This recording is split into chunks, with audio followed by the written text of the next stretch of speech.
Good morning, everyone. Welcome back to English with Chris. And this time we're looking at, well, what are we looking at today? We're looking at pet names or terms of endearment. These are very specific and different in every country. But I know I've had a lot of students in the past that they want to speak more English with their children, and maybe they're not sure which pet names they can use in English because they don't want to just translate directly from their native languages, which makes perfect sense. So pet names aren't just for children, but in this video, just a heads up, I will be focusing on primarily children's pet names. So what is a pet name? A pet name, also a term of endearment, is a special name we use to call someone we care deeply about. So when can we use a pet name? So this depends on you. So some people never use the real name of their significant other or their partner, for example, because they use a pet name instead. So for me, I live currently in Germany, and it's very, very funny because for me at least, I'm sure it's just normal for everyone else, but it's almost as if there is only one pet name in Germany. So you hear the word Schatz very, very often. So if I were to make the same video in German, I would pretty much only need one pet name there because it's so common.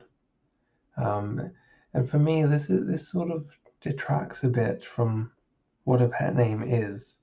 So for me, a pet name is something where you could go out into the street and you know that your partner or very good friend, significant other is out there somewhere, but there are lots and lots of people, and you know that if you call their name, there's probably going to be lots of people with the same name, or it's just not going to get their attention. Maybe they're just going to assume that you're calling for someone else, even though it's their name.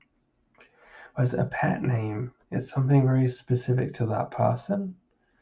So if you were to call that, it's very unlikely that other people will automatically react because they're probably not used to being called that. And for me, this is what makes a pet name special. So what types of pet names do we have? So we can use pet names for friends, family, and loved ones. But as I mentioned, I'm going to focus on children's pet names specifically in this video. There will be some that double over, so you can use them for other people too, but primarily for children. But don't worry, as I mentioned here, I will make a video addressing them for partners, husbands, wives, etc., soon. So I will warn you there are a lot of pet names. These ones here, these are some of the main ones that come to mind, but also take into account that in British English, American English, Canadian English, Australian English, South African English, Indian English, the list goes on. It's going to be different, or at least maybe the most popular ones will probably be different. So this is a general list, and I'm sure you probably know someone that's called something different to any of the ones listed here.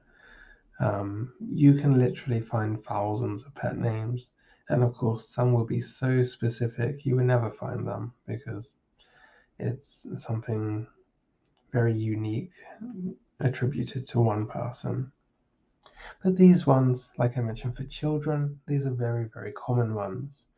So we could call our child Cookie, Munchkin, Sweet Pea, Honey Bunny, Snugglebug, Sweetness, Sweetie, Honey, Dear, Sweet Cheeks, Pumpkin, angel, poppy, chick, pudding. If any of you are fans of DC, you'll know that pudding is something that Harlequin likes to say quite a lot. So that's her term of endearment or her pet name um, for the Joker. So dumpling, precious, petal, chicken, monkey, love, sunshine, kiddlywinks, sweetheart, lovey, buttercup, cupcake, sweetie pie, silly goose, baby, cutie pie, sugar, love, monkey. There are a lot. So for this one, we're going to focus just on these. And also a heads up. So a heads up means like a warning. Some of these are also regional. So if you were to go to certain parts of England, for example, it would be very common for I would say primarily females to maybe say things like sugar, love, lovey, etc. So maybe even in a shop, if you were going to buy something and the shopkeeper was like, "Oh, how are you today, lovey?" They're not, this doesn't mean anything. They're not, they're not interested in you. Or, I mean, in some cases maybe, but or sweetheart, again, very common. Precious. These are just sometimes regional. These are used very, very frequently. But in general, these are all pet names or terms of endearment. The ones here that you could use with a partner as well, or a significant other, would be something like dear, honey, love, lovey, sweetheart, sweetie, baby.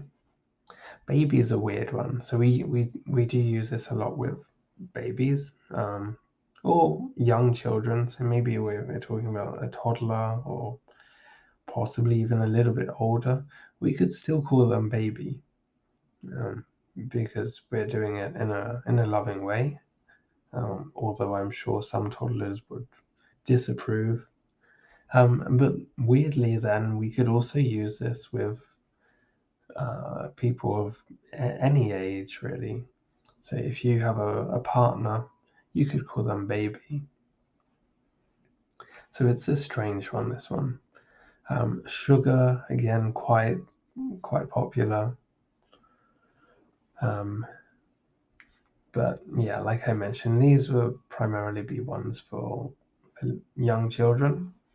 And also, you might have noticed we use a lot of like confectionery, cookie, honey, or foods. Let's say foods, pumpkin, sugar, cutie pie.